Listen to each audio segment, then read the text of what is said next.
बाके बिहारी मेरे हृदय में बसाऊं, तेरे बिना श्याम सुंदर कहाँ चैन पाऊं। बाके बिहारी मेरे हृदय में बसाओ, तेरे शिव श्याम सुंदर चैन कहाँ पाऊं। बाके बिहारी मेरे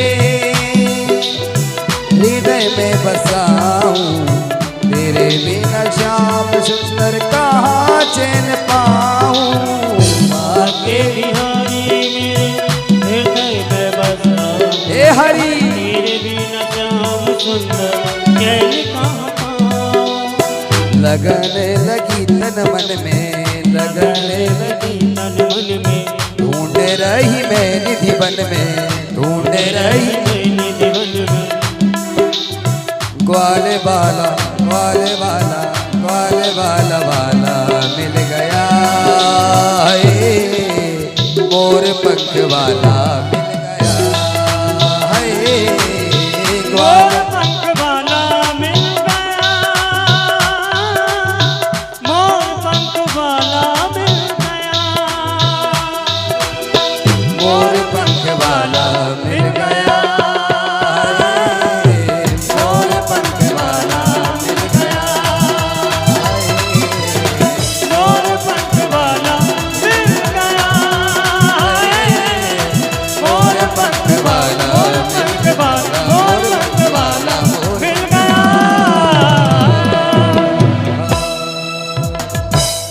गोपी गई, भगवान ने आते देखा तो कहा स्वागतम भो महाभागा, आइए आइए, आपका ही स्वागत था, कैसे आना हुआ।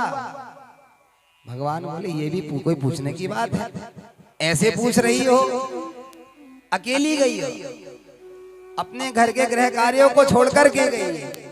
कौन मिला? मोर पंख वाला मिल गया है, टेढ़ी डांग वाला मिल गया। भगवान ने सभी का स्वागत किया, पीछे से राधा रानी आ गई। किशोरी जी को आते देख भगवान ने उनका भी स्वागत किया। आपका भी बहुत बहुत स्वागत है। क्यों? शरद पूर्णिमा की जो रात्रि होती है वो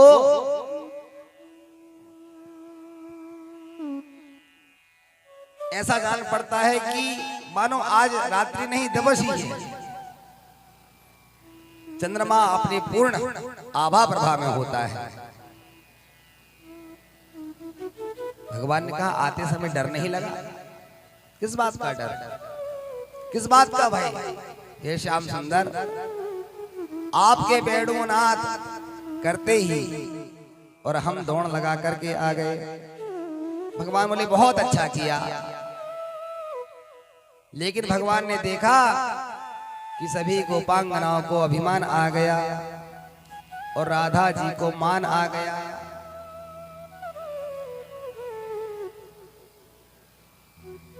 किसी को नहीं छोड़ता महाराज, एक को अभिमान एक को मान।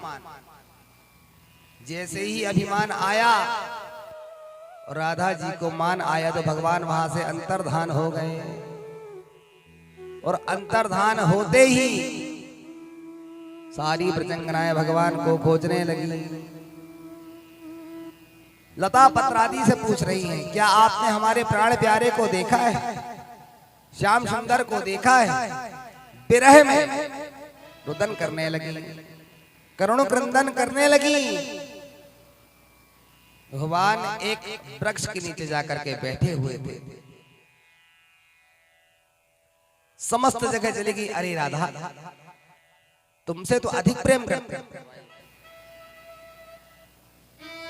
तुम्हें तो बता करके गए हो। किशोरी जी कहती हैं आज पता नहीं मेरे से भी मुख मोड़ करके चले गए।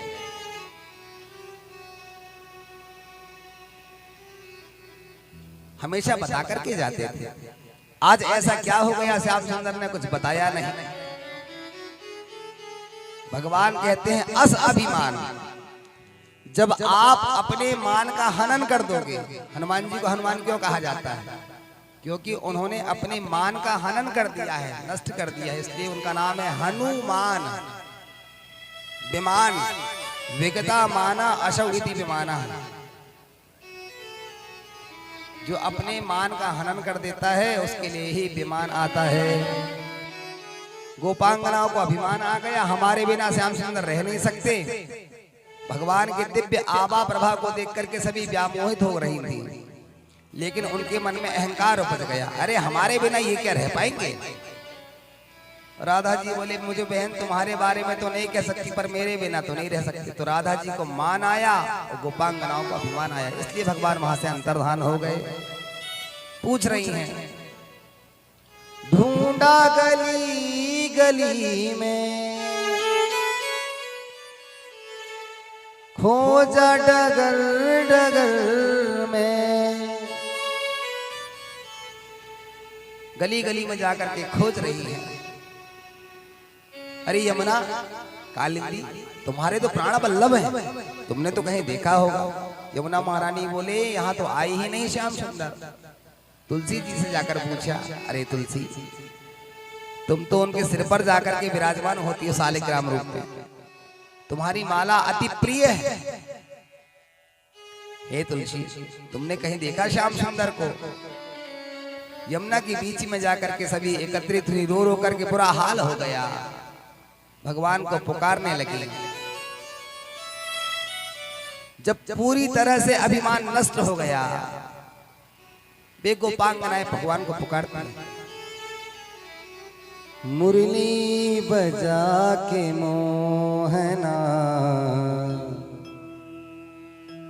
ओ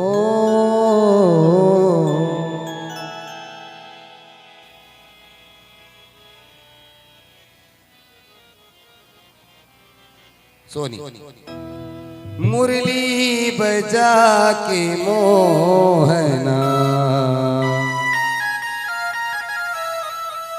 क्यों कर लिया किनारा, मुरली बजा के मोहना।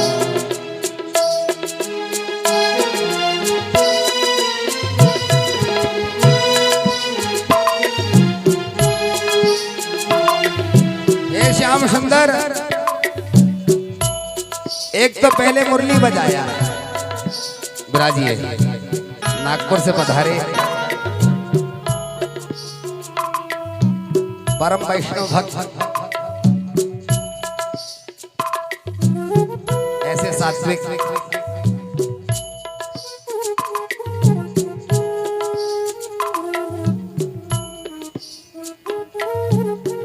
आइए स्वागत है।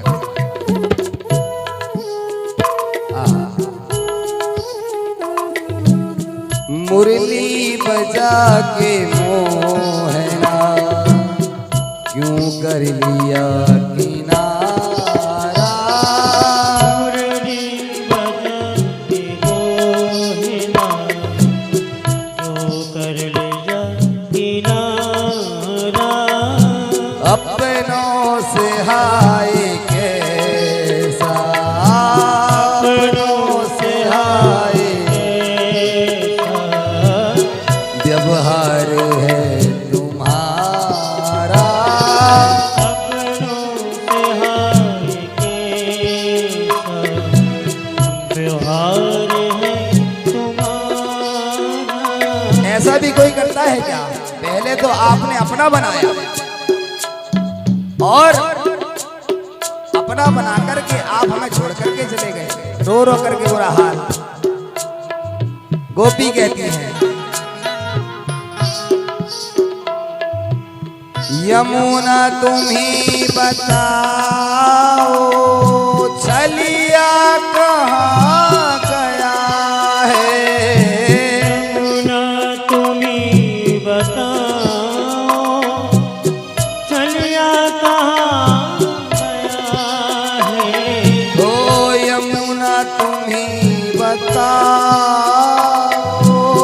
छलिया कहाँ गया है, यमुना तुम ही बताओ छलिया कहाँ गया है, और चली गई हो, तुम भी चली गई हो, तुम भी चली गई हो, तुम भी चली गई हो, और कहती है नीलधारा तुम भी चली गई हो, कहती है नीलधारा मुरली बजा के मोहना,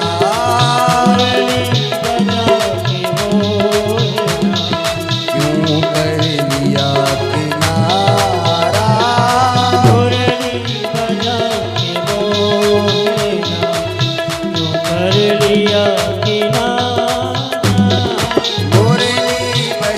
के मुरली बजा के मुरली बजा के मोहना।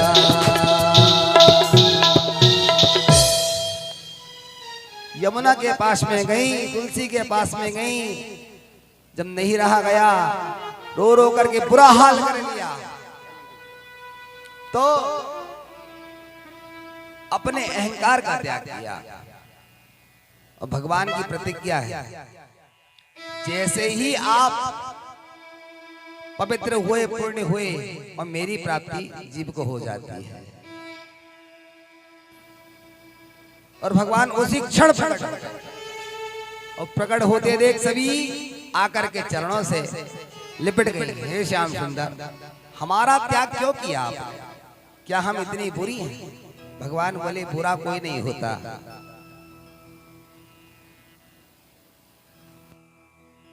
गुण और अवगुण की बात होती है। आप में एक अवगुण आ गया था, वह क्या? आप में अहंकार आ गया था। जहां अहंकार रहता है वहां मैं नहीं रहता हूं, इसलिए अहंकार का त्याग होना चाहिए। राधा जी बोली, आज आपने मेरा भी त्याग कर दिया। बोले, आपको भी तो मान आ गया था। हे श्याम सुंदर, हमें क्षमा कर दो। बार बार जब क्षमा याचना करने लगी, तब भगवान ने आज रास रचाया है। समस्त देवगण आज मनमथ मनमथा, मानो भगवान कामदेव से भी अधिक सौंदर्यवान दिखाई दे रहे हैं। प्रभु का वह दिव्य स्वरूप देख करके सभी व्यामोहित होने लगे। दिव्य मोहंगता, उस दिव्य शोभा को, आभा प्रभा को देख करके सभी व्यामोहित होने लगे। ऋषि आदि गण भी सभी ब्रजांगनाएं बनकर के वहां प्रकट हुए। चंद्रमा अपनी समस्त कलाओं के साथ वहां पर गोपी बनकर के प्रकट हुए। काशी में बैठे बैठे भोले बाबा को जब इस बात की जानकारी लगी, तो दोनों द्वारपालों ने रोक दिया, खबरदार, पुरुष का यहाँ आना वर्जित है। यहाँ तो केवल योगी राज ही पुरुष रूप में केवल आते हैं। भोले बाबा बोले, हम और ना जा पाए, ऐसा हो पाएगा? दौड़े दौड़े गए, यमुना जी में डुबकी लगाई, फट से जनाना साड़ी पहनी, लहंगा लगाया, जटाओं का बढ़िया जूड़ा बनाया, और इतना घूंघट डाल लिया भोलेनाथ ने। और घूंघट डाल करके जैसे ही प्रवेश किया, भगवान कृष्ण की जैसी दृष्टि पड़ी, ओहो मोटे ताजे, हो न हो कैलाशपति होना चाहिए। और शंकर ने जैसी प्रणाम किया, शिवस्य हृदयं विष्णोर विष्णु हृदयं शिवः, यह विष्णु स स्वयं रुद्रो, यह रुद्रो स जनार्दनः। हे भगवान नारायण, मेरा प्रणाम स्वीकार करें। भगवान शंकर ने प्रणाम किया ही तक भोले बाबा का भुजंग भी बाहर निकल के आ गया। गोपी ने कहा, देख रहे हो आप, ऐसी कोई गोपी आती है क्या गले में सर्प डाल करके? भगवान कृष्ण बोले, कोई बात नहीं, तुमको अच्छा लगेगा अभी तो एक तुम्हारे लिए बुला देंगे। इस गोपी ने व्रत रखा हुआ है, अब यदि कह देंगे कि शंकर जी हैं तो विरोध हो जाएगा। भगवान कृष्ण पहचान गए, आज गोपी रूप में एक दिन वो भोला भंडारी, और बन के ब्रज नारी की ब्रज में आ गयो है। वे ब्रज में आ गए, नारी बन लिए। क्यों? बोले आज हमें प्रभु का वह दिव्य महारास, और राम जी ने रचाए 99 रास और कृष्ण ने रचाया एक महारास। उसके बाद भी राम जी मर्यादा पुरुषोत्तम कहलाए। 99 रास रचाने के बाद भी और कृष्ण ने केवल एक महारास। देखो भक्तगण आपकी खूब सेवा कर रहे हैं, जलपान करा रहे हैं। हाँ, आज खूब पवाएंगे आपको। आज तो क्या बात है। हाँ, घराती वालों की तो आज चेहरों में नहीं चिंता रहती है। हम बराती वाले ऐसे नहीं, क्या है, मोटरसाइकिल वगैरह भी आई, कहते भैया अच्छी वाली बुलाएंगे पटेल साहब। बस कुछ देर बाद और प्रभु मध्य में हो गए, बीचों बीच सारी गोपांगनाएं और सभी भगवत नाम कीर्तन करने लगी। प्रभु ने अपना महारास रचाया। कामदेव ने अपने 5 बाणों को छोड़ा। हर्षणम मोचनम तस्या, हर्षण मोचन रोषण मारण आदि समस्त बाणों का प्रयोग किया। हर्षित होने वाला हर्षण बाण को छोड़ा। सर्वप्रथम भगवान योगी राज थे, ये और कोई नहीं है, ये दंडकारण्य के ही समस्त वे साधु संत हैं जो आज गोपी बन करके प्रकट हुए हैं। गो माने इंद्रियां, पी माने पीना। जिसने अपनी 10 इंद्रियों से भगवत नाम रस का पान किया हो वही गोपी कहलाता है। रास रचो है, रास रचो है, यमुना किनारे कान्हा रास रचो है, रास रचो है, रास रचो है, यमुना किनारे कान्हा रास रचो है, रास रचो है, यमुना किनारे कान्हा रास रचो है, रास रचो है, रास रचो है, यमुना किनारे कान्हा रास रचो है।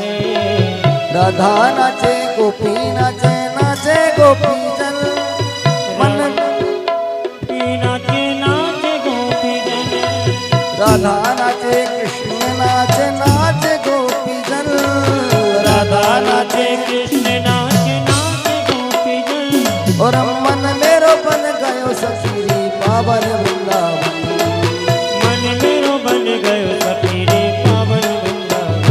ओ मन मेरो बन गयो सखी पावन वृंदावन।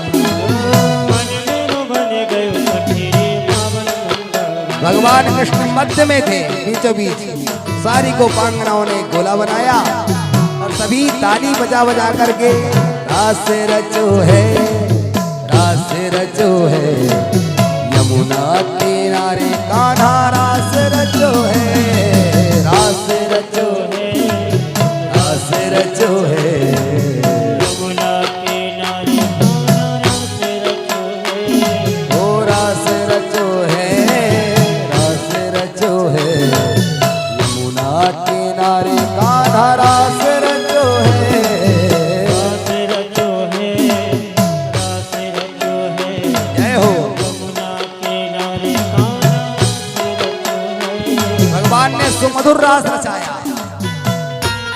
कामदेव ने प्रत्येक बाणों का प्रयोग किया, लेकिन वह परास्त नहीं कर सका। स्वयं शिव जिसके सामने भस्मीभूत हुआ वह काम, आज उसी महाराज में भगवान शंकर भी सम्मिलित होने जा रहे हैं। क्यों? क्योंकि ये जो रास है ये काम और क्रोध से परे था। इस रास में तो केवल योगी जन ही निवास कर सकते हैं। इसलिए वृंदावन के संत कहते हैं रास रचो है, रास रचो है, यमुना किनारे कान्हा रास रचो है, रास रचो है, रास रचो है, यमुना किनारे कान्हा रास रचो है। ओ रास रचो है, रास रचो है, यमुना किनारे कान्हा रास रचो है, रास रचो है, यमुना किनारे कान्हा रास रचो है, रास रचो है, यमुना किनारे कान्हा रास रचो है।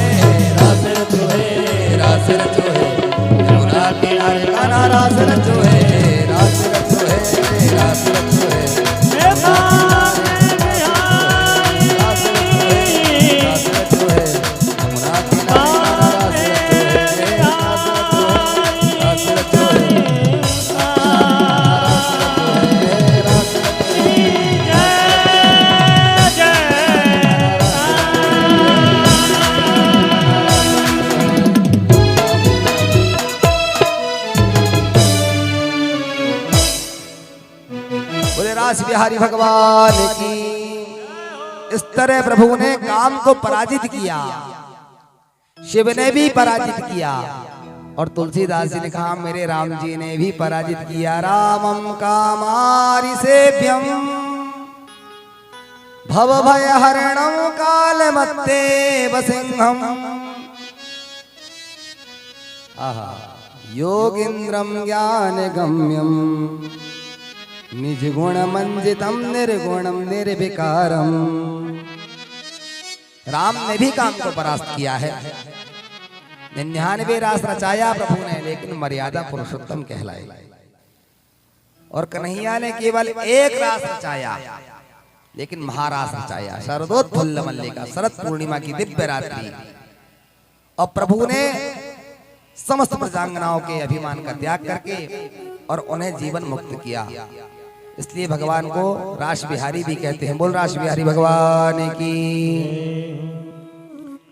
इधर महाराज कंस को चिंता होने लगी, मेरा शत्रु ना जाने कितना बड़ा हो गया होगा। नारद जी पहुंचे भ्रमण करते करते। नारद, जिसकी बात कभी रद्द ना हो उसे नारद कहते हैं। नारम हमारे यजमान जी के यहाँ हम जहाँ रुके हुए हैं, बाबूजी राम गोपाल सनोडिया जी के यहाँ, बोले ऐसे ही हम भी हैं, सभी जगह पहुंच जाते। हमने कहा आपकी नारद की श्रेणी से में है क्या? आज सुबह हमारी वार्ता हो रही थी तो कहा हमारा भी किसी से कोई विरोध नहीं है। हमने कहा फिर तो आप नारद ही कहलाएंगे। बोलिए भक्तवत्सल भगवान की जय। प्रयास करना चाहिए, सब एक रहे। नारद पहुंचे, प्रणाम किया कंस ने। महात्मन, आपने कहा था कमल के पुष्प को उठा करके देवकी का कौन सा पुत्र तुम्हारा काल होगा? यह वाला एक, यहां से गिने एक, क्या यहां से गिने एक? भगवान आप ही बताएं मैं क्या करूं? और वह काल तो बड़ा हो गया, बुलाएं कैसे? तो कहा तुमको गुरुदेव परशुराम के द्वारा दिव्य धनुष प्रदत्त है। महात्मा, परशुराम जी ने कंस को एक दिव्य धनुष दिया हुआ था, इसे रखो और यज्ञ करना। उस यज्ञ के बहाने बुला लो छोड़। अक्रूर जी को बुलाया कंस, जाओ और जाकर के वृंदावन से दोनों बालकों को लेकर के आ जाओ। हम सुंदर यज्ञ की रचना रचने जा रहे हैं, मेहमानी में ले आओ। अक्रूर जी को एक क्षण के लिए तो कष्ट हुआ, ये घोर दुराचारी कंस मेरे हाथों पाप कराने जा रहा है, लेकिन मैं प्यारे प्रभु के दर्शन करूंगा। और मन में संशय भी था, क्योंकि हमारी बुद्धि जो है वो संशयात्मिका है। यदि सती जी के मन में संशय नहीं होता तो वे मान नहीं लेती। भगवान शंकर कहते हैं, अरे देवी, मैं जिसका चिंतन मनन करता हूँ वे सच्चिदानंद घन परमात्मा ही राम है। लेकिन सती जी नहीं मानी, ना मैं नहीं मानती। यदि जो व्यक्ति सच्चिदानंद घन परमात्मा होगा वो क्या पत्नी के लिए इतना विरह विरह जंगल में घूमेगा? संशयात्मिका बुद्धि हो गई। बार बार भगवान शंकर कहते हैं, लेकिन नहीं मानती। राम सच्चिदानंद दिनेशा नहीं कहा मोह निशाल अवलेशा, नहीं मानी। इसी प्रकार संशय में पड़ गए अक्रूर जी। एक तो वैसे मेरा नाम अक्रूर है और कन्हैया को ले जाऊंगा तो सभी मुझे क्रूर क्रूर कहेंगे।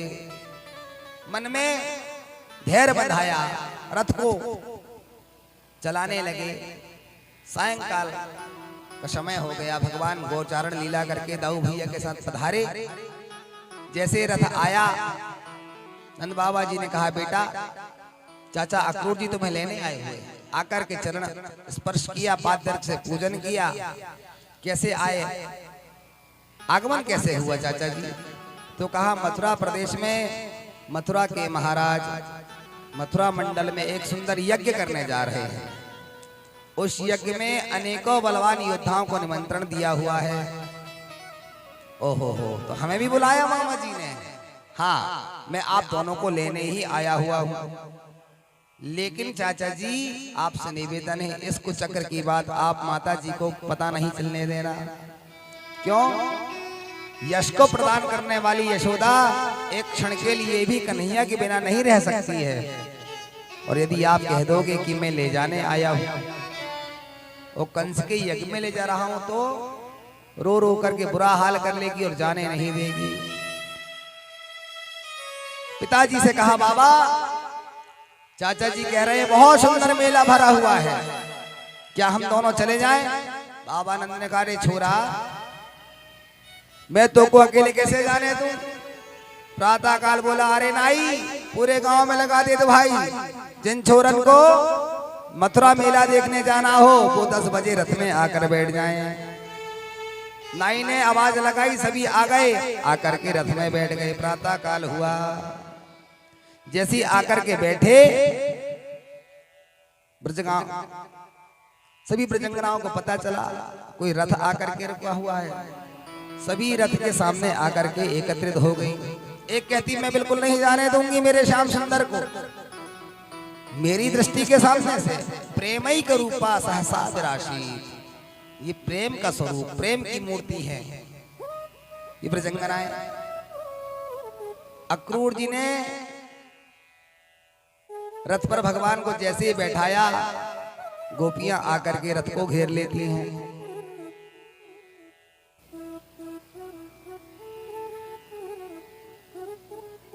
यशोदा मैया हृदय से लगाए हुए लाला को कह रही है, बेटा तू मेरे बिना कैसे रह पाएगा? माखन कहां से खाएगा? मिश्री कैसे खाएगा? भोजन कौन कराएगा? लेकिन भगवान कहते, मैया कल आ जा। और कल कह करके भगवान प्रणाम करके रथ पे जैसे ही बैठने लगे तो ब्रजवामाओं ने आकर के सारे रथ को घेर लिया। बार बार उन्हें समझाया। नंद बाबा ने कहा, मार्ग दो। जैसे ही चलने लगा,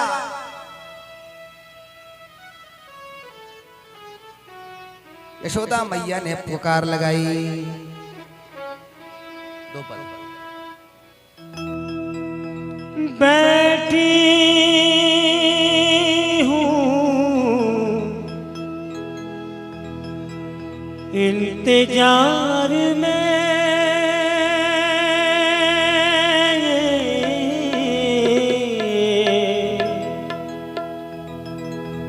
उम्मीद लगाए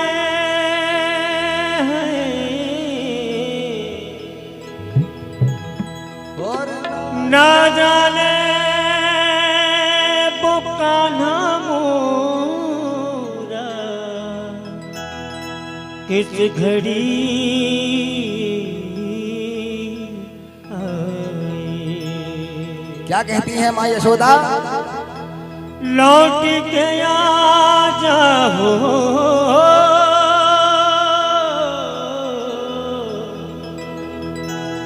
लौट के आ जाओ नंद के दुलारे, मैया यशोदा तुझको पुकारे, मैया यशोदा तुझको पुकारे, मैया यशोदा तुझको पुकारे, मैया यशोदा तुझको पुकारे। लौट के आजा, आजा, जय हो।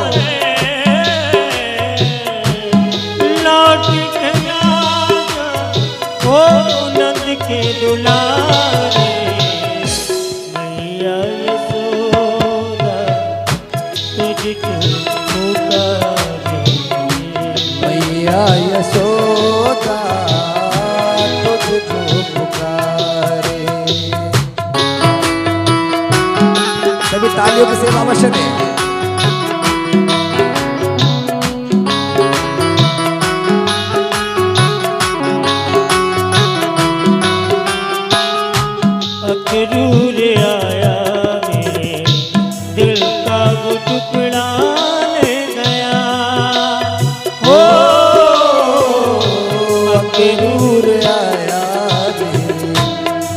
का वो टुकड़ा ले गया। ओ चांद की चकोरी से चांद का वो टुकड़ा ले गया। ओ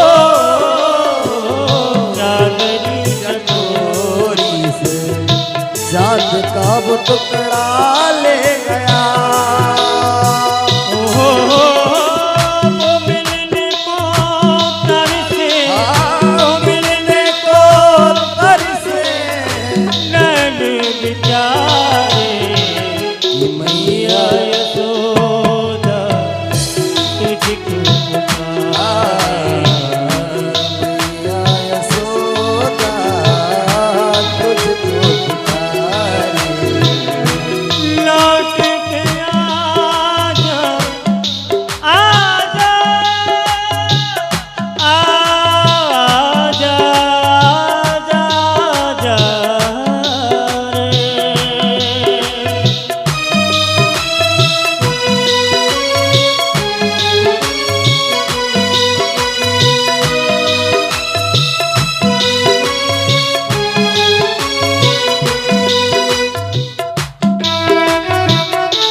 मधुबन है सोना सोना सोने है सारी वो नगरिया। ओ मधुबन है सोना सोना सोनी है सारी वो नगरिया। नैना है व्याकुल जय हो। आ जाओ बाकी मुरलिया। हो नैना है व्याकुल व्याकुल आ जाओ कृष्ण सवरिया। हो बिरहा में तुम्हारी ओ रोए। बिरहा में तुम्हारी रोए। बिरहा में तुम्हारी रोए। ओ बिरहा में तुम्हारी रोए। सखियां बेचारे मैया यशोदा तुझको पुकारे। मैया यशोदा तुझको पुकारे। लौट के आजा लौट के आजा ओ नंद के दुलारे। मैया यशोदा तुझको पुकारे। मैया यशोदा तुझको पुकारे। मैया यशोदा तुझको पुकारे। बाबा ने मैंने कहा छोरा तुम सारे ब्रजवासी एक बैलगाड़ी में बैठ जाओ। अक्रूर जी ने दोनों बालकों को बैठाला। रथ को जैसे ही चलाया मैया को धैर्य बंधा करके बैठ गए। रथ चलने लगा। मार्ग में पुनः शंका हुई कहीं मेरे से कोई घोर पाप तो नहीं होने जा रहा। सभी मुझे क्रूर कहेंगे। मार्ग में पड़ी यमुना जी। चाचा जी स्नान तो नहीं करना है? हाँ हाँ हाँ। बोले कन्हैया मैं स्नान कर लूं। जैसे ही यमुना जी में डुबकी लगाई भगवान चतुर्भुज रूप में प्रकट हो गए। मानो एक डुबकी लगाती भगवान ने दिव्य दर्शन दे दिया। चाचा जी चिंता मत करो। जिसे आप दो हाथ वाला समझ रहे हो सहस्र शीर्षा पुरुषः सहस्राक्षः सहस्रपात। वेद जिसे नैति नैति कह करके पुकारता है मैं वही पूर्ण ब्रह्म परमेश्वर कृष्ण बन करके अवतरित हुआ हूँ। पुनः दूसरी डुबकी लगाई। भगवान शेष नारायण के रूप में दिखाई दिए। दाऊ भैया पीछे से छाता का आकार करने लगे। भगवान आसन पर विद्यमान हुए हैं और जैसे ही डुबकी लगा करके बाहर रथ की ओर देखते हैं तो दोनों भाई पुनः रथ में ज्यों की त्यों बैठे दिखाई देते हैं। मानो जो मन में संशय था वो भगवान ने एक क्षण में ही दूर कर दिया। बोलिए भक्तवत्सल भगवान की। जैसे ही पहुंचे तो फेरी का समय था। बाबा नंद से बोले, बाबा आपकी आज्ञा हो तो क्या हम मेला घूम आए।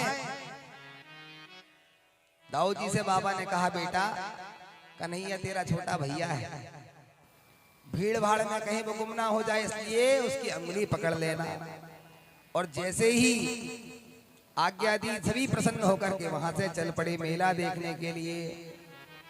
चलते जा रहे थे, एक ब्रजवासी ने बोला, अरे जानती हो सुनती हो पूतना को मार बेवारे आया हुआ है। जिसने पूतना को एक ही बार में मार गिराया वही आया हुआ है।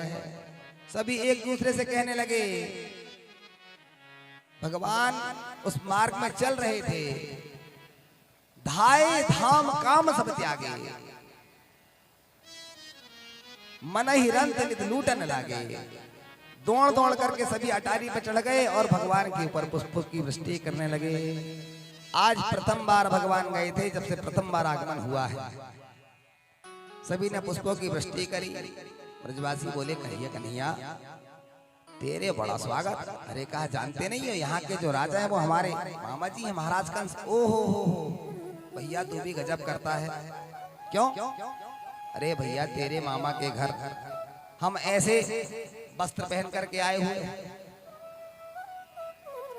मिला ढीला आए, किसी की रिश्तेदारी में जाए तो कम से कम वस्त्र तो अच्छे पहने।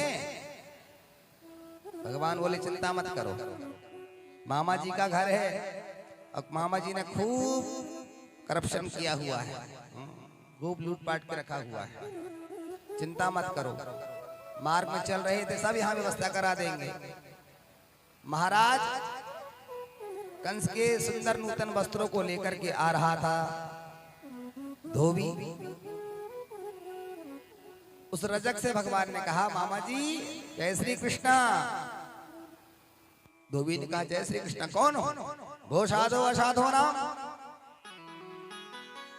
अरे हम मामा कंस के भांजा हैं, तो यहाँ के राजा हैं, तो आप क्या हमें कुछ नूतन वस्त्र दे देंगे? जानते हो ये कितने महंगे वस्त्र हैं। जैसे ही कहा,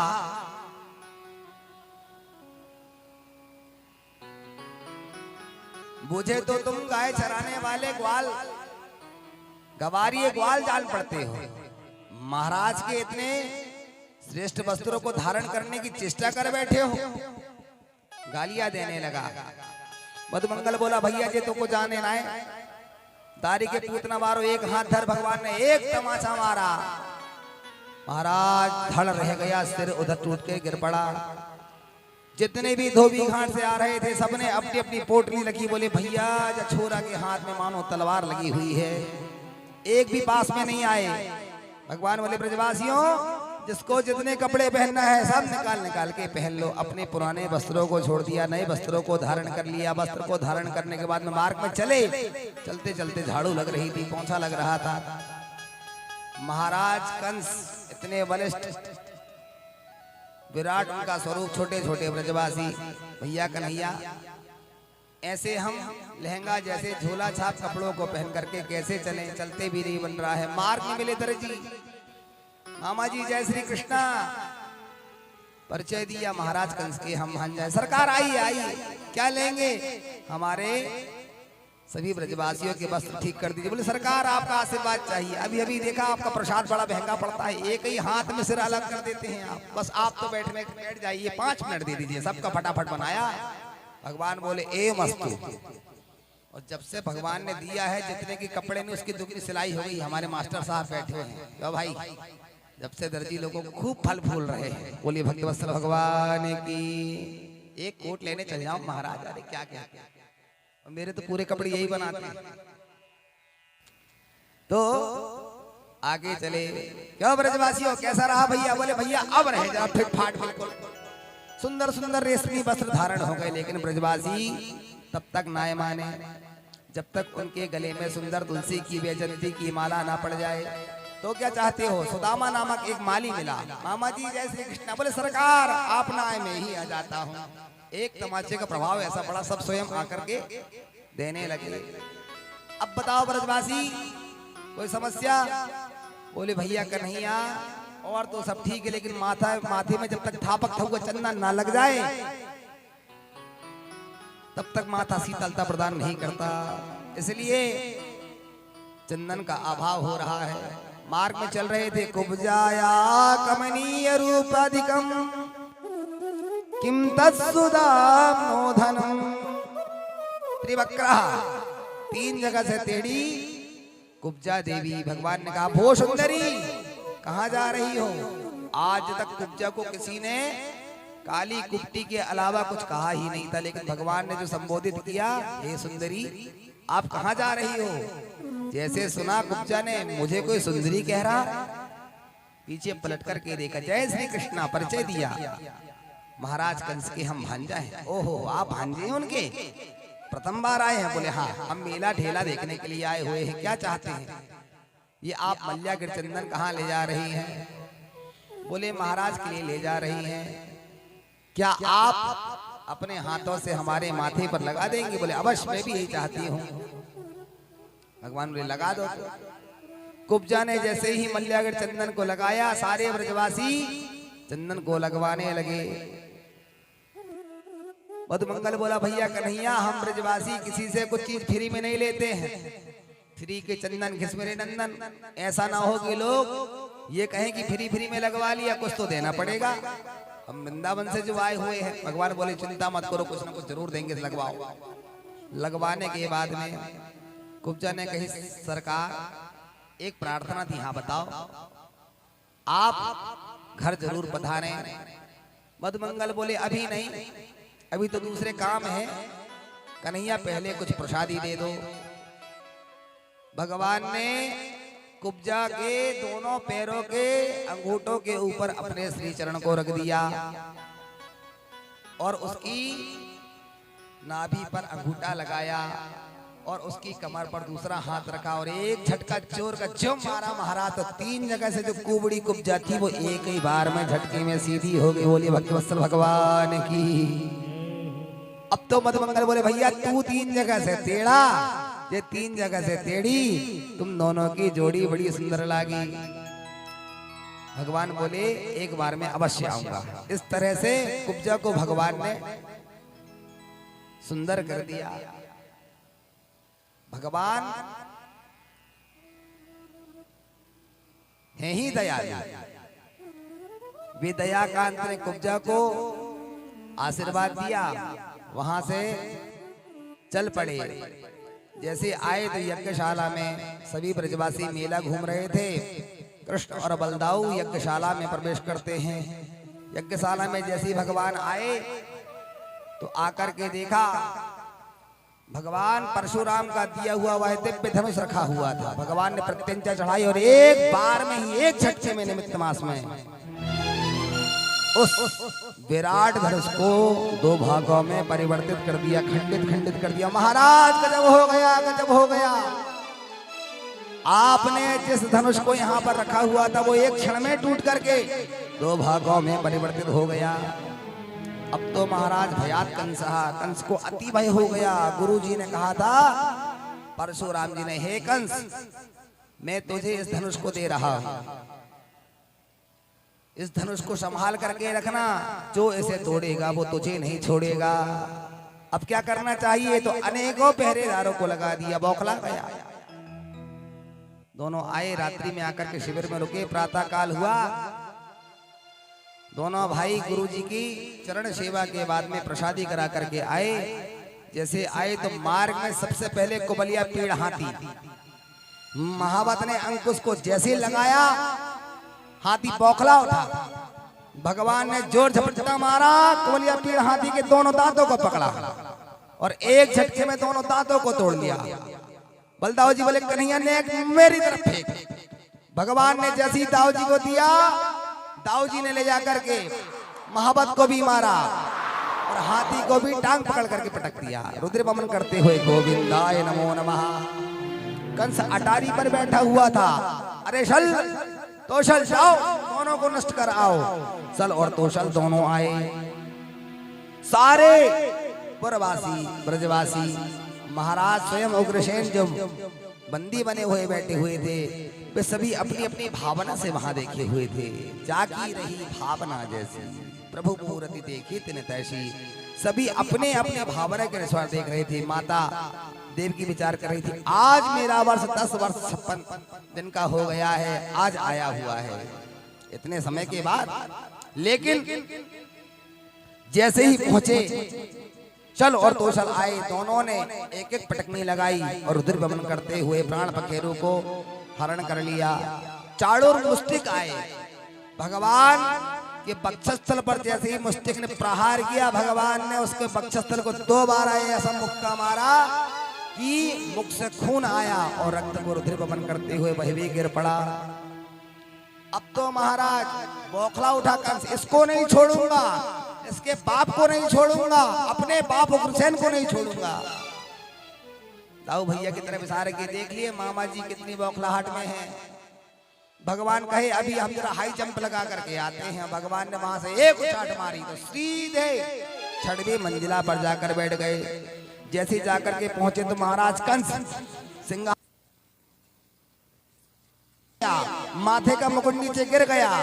कंस प्रार्थना करने लगा, भैया मेरे से घोर अपराध हो गया, मुझे छोड़ दो, मैं तो तुम्हारा मामा हूं।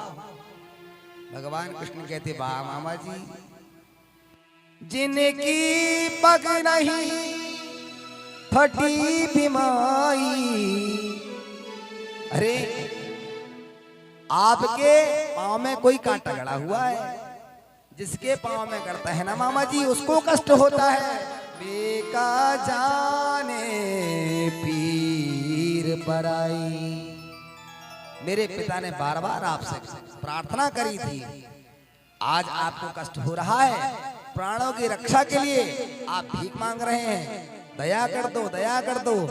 भगवान ने लिया दोनों हाथों को और उस तरह मरोड़ा महाराज एक बार में ही जैसे गट्ठे को बांधा जाता है और एक झटका जोर से जो मारा तो गर्दन अलग हो गई और रुद्र वमन करते हुए वह भी गोविंदाय नमो नमः। बोलिए भक्तवत्सल भगवान की, योगीराज महाराज कृष्ण की। सभी को वहां से बंधन से मुक्त किया। नानाजी उग्रसेन महाराज को पुनः राज्य तिलक किया। वसुदेव और माता देवकी को सादर चरण स्पर्श किया। जैसे ही प्रणाम किया, आज माँ पुनः वात्सल में रुदन करने लगी। दोनों बालकों को हृदय से लगा लिया। आज कितने वर्षों के बाद छोटे छोटे बालकों को मैंने देखा था, 10 मिनट भी अपने पास नहीं रख पाई और यहाँ से पहुंचाना पड़ा। बलदाऊ तो कितने बड़े हो गए हैं। बाबा आनंद को धैर्य बंधाया, कहा कुछ दिन माता जी को आप संभाल लेना, मैं जल्दी ही आ जाऊंगा। दूसरे दिन वसुदेव जी ने गर्गाचार्य जी को बताया कि दोनों बालक यहीं आ गए हैं। गर्गाचार्य जी ने आकर के उपनयन संस्कार किया, जनेऊ कराया। बच्चों का जनेऊ नहीं हुआ था, केवल नामकरण हुआ था। तत्पश्चात दोनों बालकों को शांतिपनि के यहाँ अध्ययन के लिए पहुंचाया। अल्पकाल विद्या छपाई। दोनों भाइयों ने जाकर के कम समय में ही, थोड़े समय में संपूर्ण सांगोपांग वेदों का अध्ययन किया। गुरु जी से कहा, प्रभु आप बताएं गुरु दक्षिणा में क्या देंगे? गुरुपुत्र मह्यानी आने अस्वा, मेरे मरे हुए पुत्र को लाकर दे सकते हो कन्हैया? भगवान दौड़े दौड़े गए समुद्र में। पांचजन्य नामक एक राक्षस था, उसका वध किया और एक पांचजन्य नामक शंख लेकर के आए। वरुण देवता से कहे, हमारे गुरुपुत्र जो तुम्हारे यहाँ आया हुआ था उसे ला कर दो। भगवान ने दिव्य शक्ति के द्वारा उसे जीवित किया। मरा हुआ पुत्र जीवित करा करके दिया गुरु दक्षिणा में। भगवान सांदीपनी ने बार बार आशीर्वाद दिया। भगवान वहां से चले आए। आकर के एक दिन वे बैठे हुए थे। भगवान बृहस्पति के अतुल्य शिष्य महाराज उद्धव जी, भगवान ने उन्हें कहा, मेरा एक कार्य कर दोगे क्या? जाकर के एक बार ब्रजवासियों को देख करके आ सकते हो? वे मेरी नित्य ही राह देखते हैं। अक्रूर जी ने पहले सोचा कि मैं उन गवार ग्वालों के बीच में क्या जाऊंगा जो नहाते धोते अच्छे वस्त्र नहीं पहनते हैं। लेकिन कृष्ण यदि तुम कह रही हो तो मैं तो वेदांत का ज्ञाता हूं, तुम्हारे कहने पर एक बार अवश्य चला जाऊंगा। भगवान बोले ऐसा नहीं, मेरे स्वरूप में जाना पड़ेगा। आपके स्वरूप में? बोले हाँ, मेरे स्वरूप में चले जाओ। सुंदर सुंदर वस्त्र पहनाया, मोर मुकुट धारण कराया, बांसुरी दी, एक पैंत दी, एक काली कमली को उठाया। अक्रूर जी महाराज रथ पर बैठे ब्रजवासियों से मिलने के लिए वृंदावन के लिए निकल पड़े। मार्ग में समस्त ब्रजवासी प्रतीक्षा करते थे, आज मेरे कृष्ण आएंगे, आज मेरे कृष्ण आएंगे, उनकी याद में कहते थे। श्याम की याद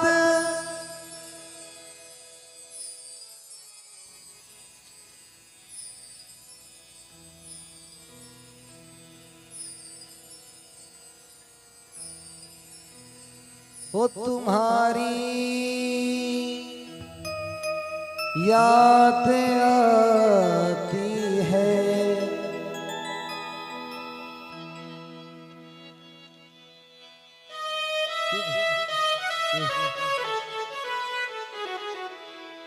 हो क्या करें मोहन, तुम्हारी याद आती है, बताओ क्या करे मोहन। मार्ग में खड़े थे, एक ब्रजवासी ने कहा आज कृष्ण आएगा तो बहुत लड़ूंगा। वृक्ष के ऊपर चढ़ गया, पहले मैं देखूंगा मैं। दूसरा बोला भैया जैसे दिखाई देंगे तत्काल आवाज लगाना। क्यों? कृष्ण के आते ही हम सभी झाड़ियों के पीछे जाकर छिप जाएंगे। ये ब्रजवासी प्रतीक्षा करते और कहते हैं श्याम की याद आती है, श्याम की याद आती है, ओ तुम्हारी याद आती है, तुम्हारी याद आती है। बताओ क्या करें मोहन। तुम्हारी याद आती है, बताओ क्या करे मोहन।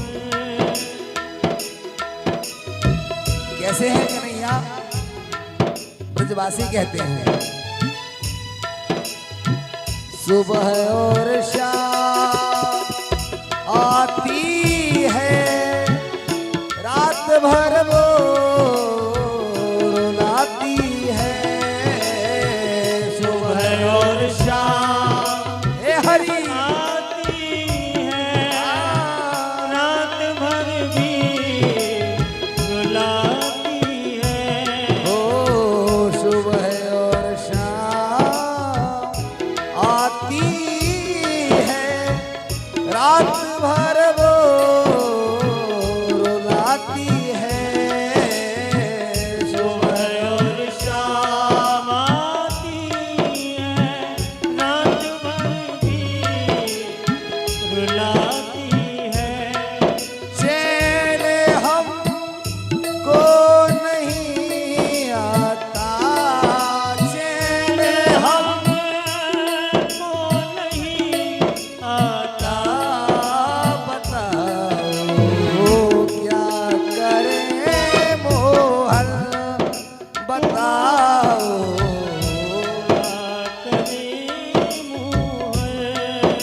तुम्हारी याद आती है, तुम्हारी याद आती है। ओ हमारी जान जाती है, हमारी जान जाती है। बताओ क्या करें मोहन, बताओ क्या करे मोहन।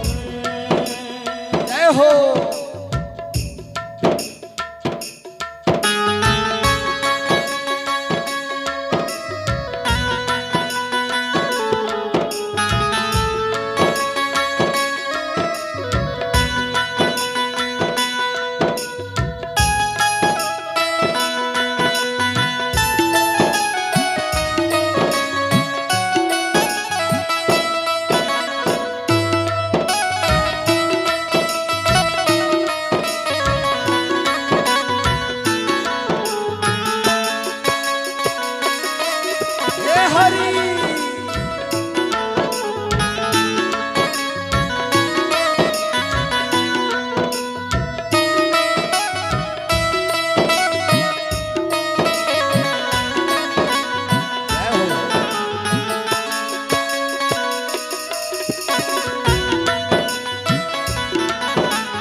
कन्हैया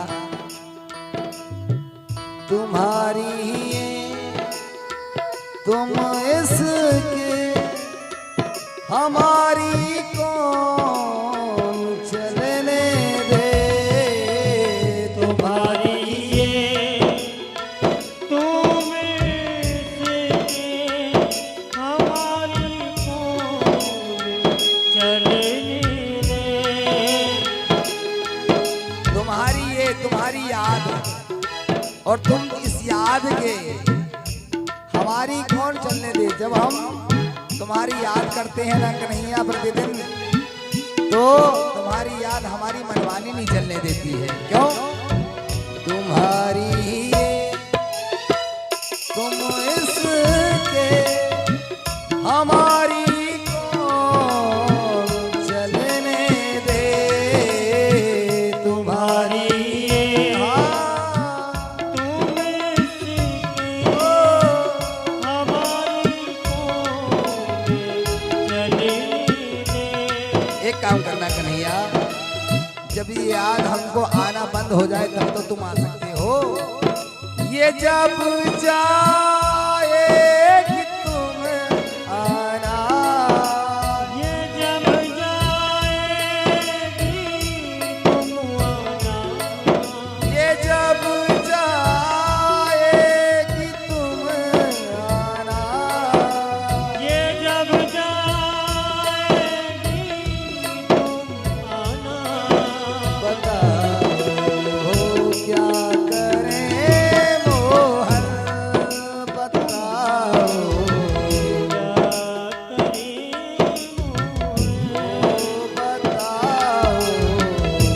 सभी ब्रजवासी पुकारने लगे, ओ आजा आजा रे, ओ आजा आजा रे कन्हई तेरी याद आई।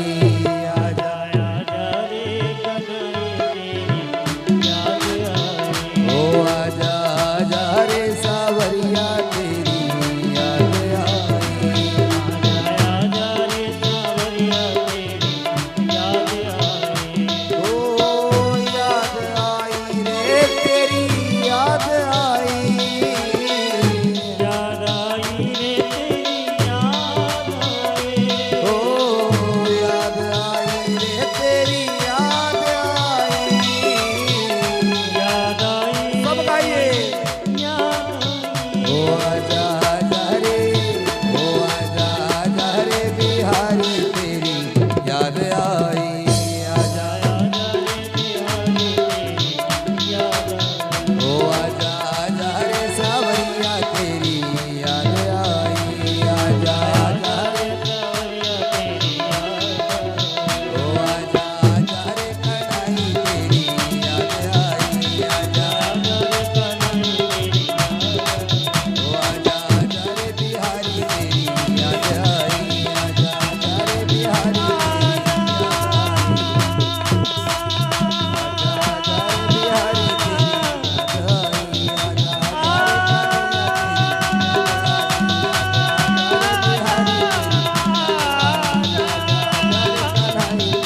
आजा रे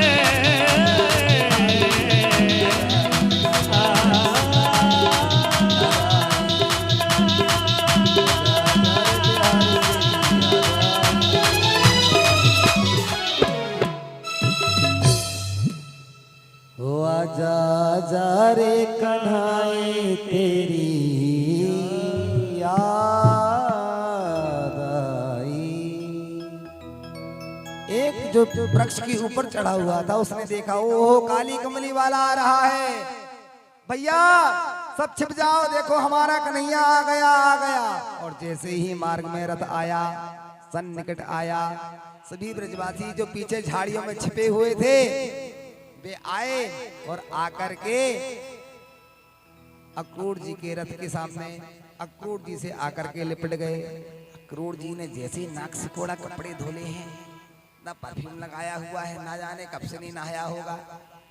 उनके प्रेमाश्रु दिखाई नहीं दिए। क्यों? क्योंकि अक्रूर जी अभिमान में थे।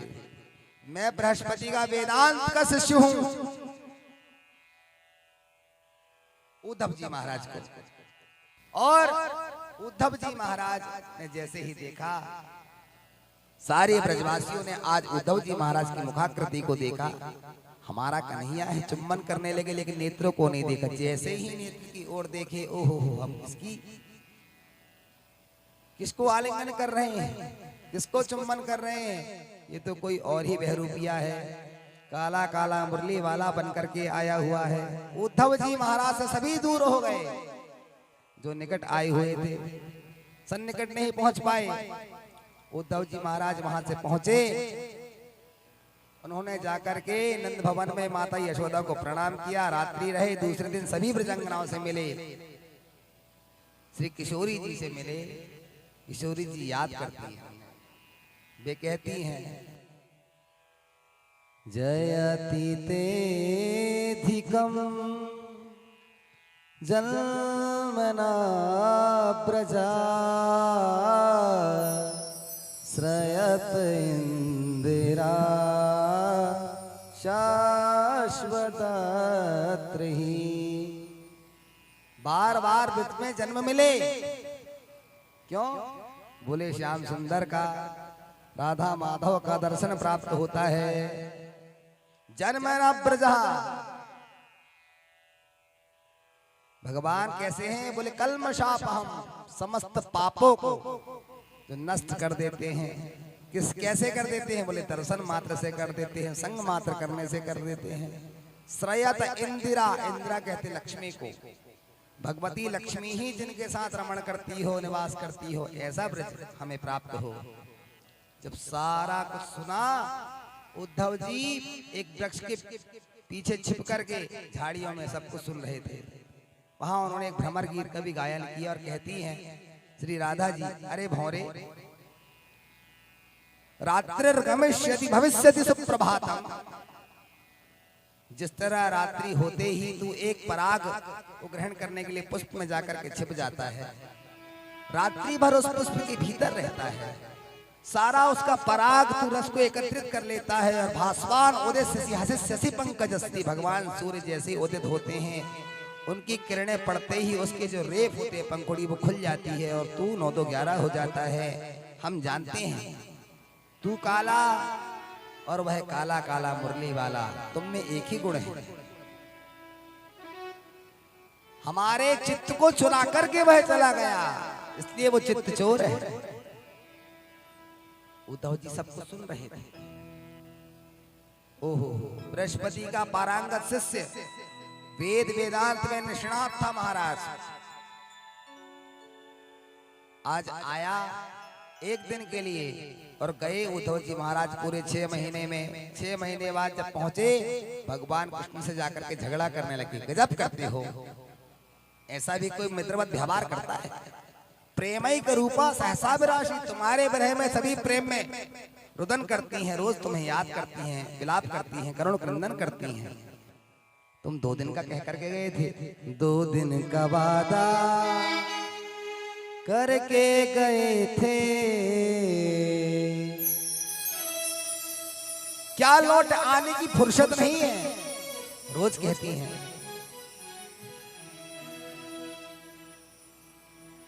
कहकर गए थे 2 दिन में लौट जाऊंगा, अभी तक 2 दिन नहीं हुए तुम्हारे।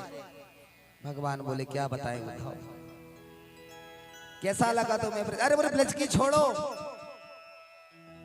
इतना प्रेम तुम्हें और कौन कर सकता है? तुम्हारे विरह में जो भोजन ना करे, निद्रा ना कर सके। अरे कृष्ण, यहाँ तक कहूं उन ब्रजांगनाओं ने हंसना छोड़ दिया तुम्हारे विरह में। प्रेम हो तो ऐसा हो, ब्रजवासियों की तरह हो। इसलिए ब्रज ब्रज है महाराज। भगवान ने स्वयं अपने भक्तों के हेतु वृंदावन को बनाया हुआ है।